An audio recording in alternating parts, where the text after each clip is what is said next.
अगर आप भी चाहते हैं कि रिया फिल्म्स के ऑडियो वीडियो सबसे पहले आप तक पहुंचे तो लाल बटन दबा के हमारे चैनल को सब्सक्राइब जरूर करें और साथ में बेल आइकन दबाना न भूलें।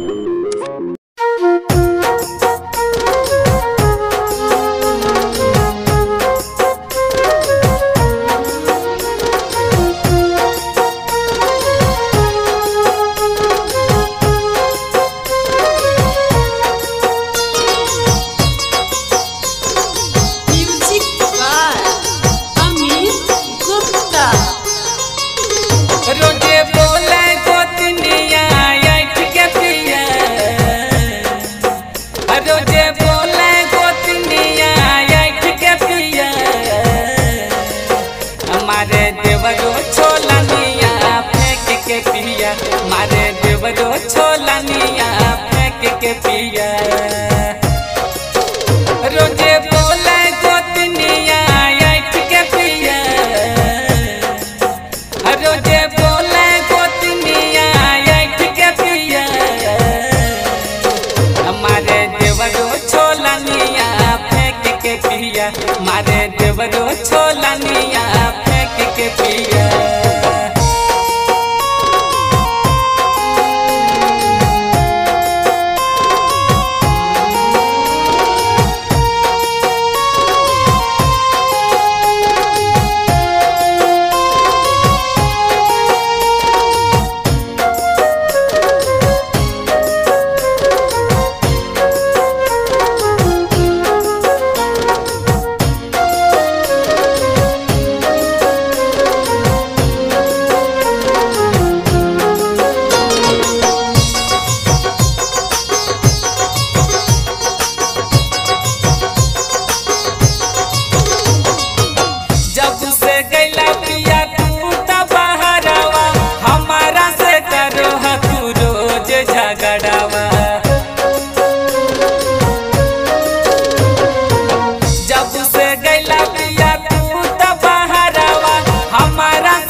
मारो देवरो छोलनिया फेंक के पिया।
मारो देवरो छोलनिया फेंक के पिया मारो देवरो छोलनिया